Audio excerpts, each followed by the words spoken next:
What's up, dudes and dudettes? It's Connor with Hound Dog Motorsports, and today I have the last bit needed for the full bolt-on configuration for my 335i. I have the Silicone inlets, non-VS VRSF, of which there is no different. They just slap their name on it.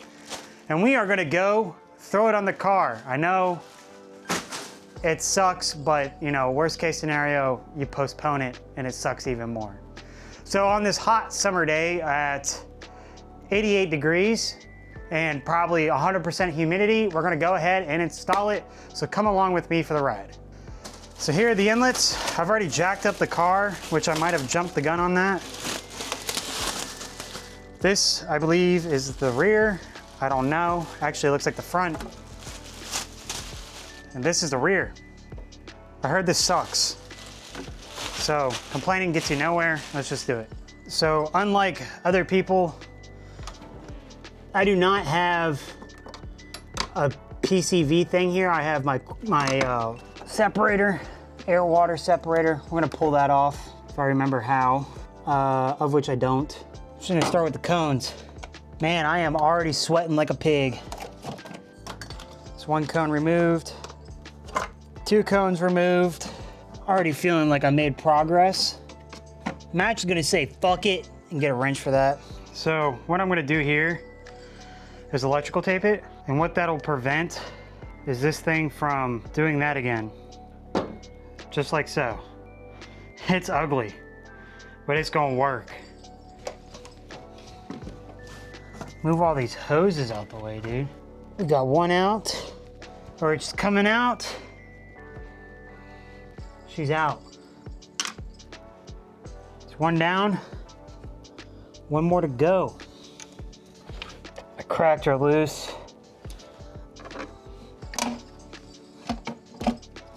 You can also just do that. I highly suggest just breaking this shit off. It makes it so much easier to unscrew all this bullshit. Now all I gotta do is go down south and pull off the turbo. Unfortunately, it does look like I cannot be a lazy piece of shit on this one, and I have to remove my downpipes. So I'm just gonna get right on started with that with so much excitement, it's gonna blow y'all's minds.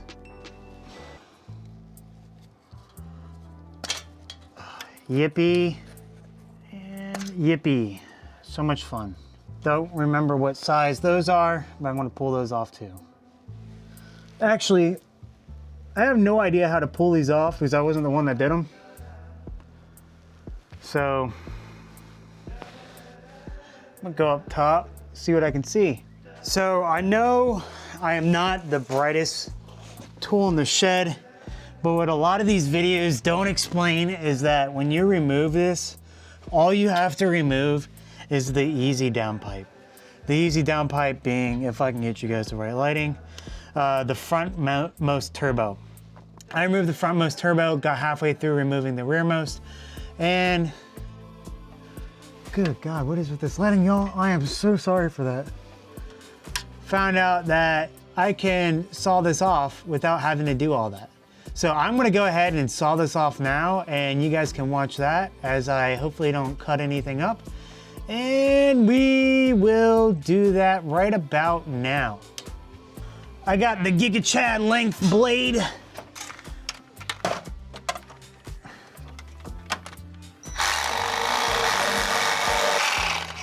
She's cut through. Now I'm gonna go up top and see and pull this out.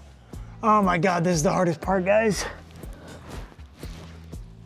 This really ain't that bad. I don't know what people complain about. Dude, maybe it's the vagueness of it, but this ain't that bad.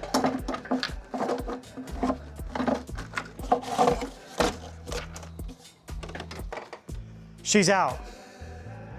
That is the rearmost inlet out. That is not that difficult. The next hardest part is just gonna be installing the new one and removing the rear cap off. I'm gonna remove the rear cap off now and see how, oh my God, it's so difficult. I regret doing this. It is. If I can even find out where it went. Oh, I popped out with it. Oh, it's right here. Look, it even does half the job for you. I do think I need to transfer all this stuff from here onto there, like this thing, and my front port. Let's see if I have the parts for that. I do. Wow, it even comes with new stop caps.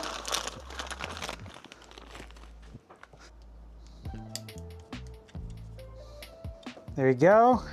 That one's on.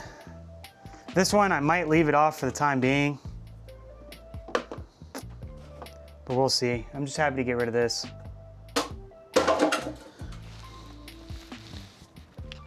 They say you need to lube this up with Diddy oil. I do not have Diddy oil on me, so I'm gonna raw dog it. See how that goes. What?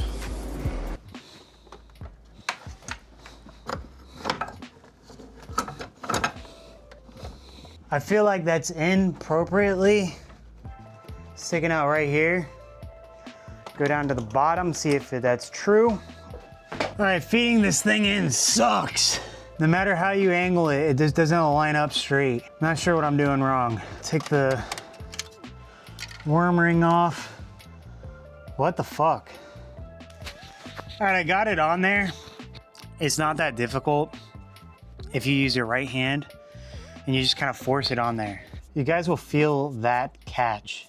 You'll feel the upper lip fold in. You gotta make sure you unfold that lip, but you will feel it catch. And if you use your right hand, you have all the space you need just to ram it on in there. No lube, no nothing.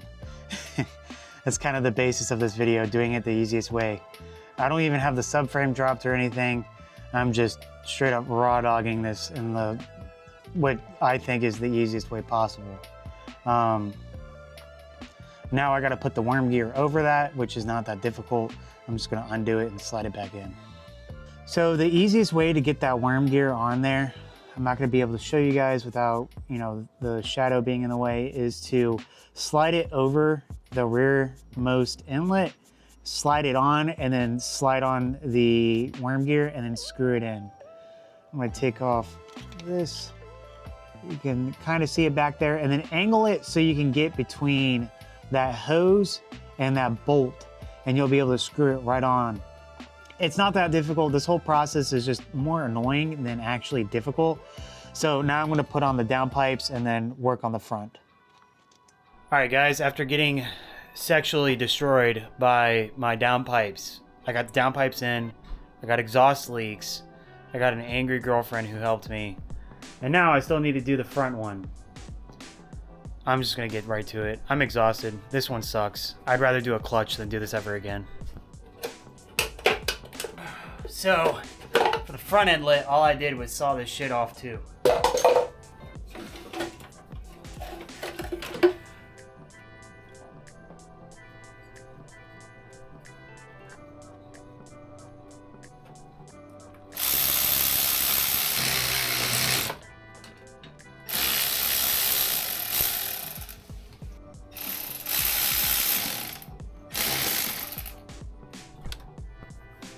So when I removed the boost buckets, or whatever you call them, these things right here, the bottom nipple actually ended up popping off, and that sucks.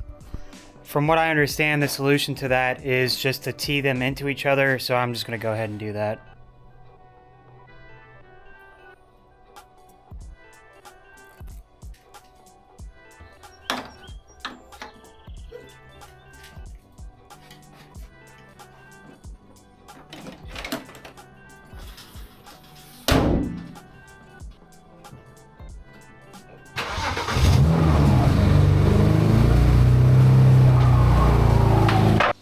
Now, it's been a few days since the install, and I've put a whopping maybe 10 miles on it. Am I happy with it? Not really. Was it worth it? Also not really. Now, the question lies, when would I find this modification worth it? I would say if you're trying to go full bolt-on, so on and so forth, this might be worth it in your opinion. But in my opinion, with how difficult this install is, I wouldn't recommend it. I would say there's much more other things like going E30 blend that would get you what you need. Now, overall, in the end of the day, I did it. I can say it's been done and I don't want to do it again. Now, if a customer paid me properly, I would 100% do it. But for the time being on my own vehicle, I don't think I'm gonna do it ever again, especially if I end up going single turbo. I don't have to worry about doing it again, but if for some odd reason I end up going 19Ts, I'm not doing that. But that is all for this video, guys. If you have made it this far, I'd appreciate if you guys would like, comment, and subscribe. And if you have any questions, like where I bought them, so on and so forth, please don't hesitate to drop a comment in the section down below. And I look forward to seeing y'all in the next one.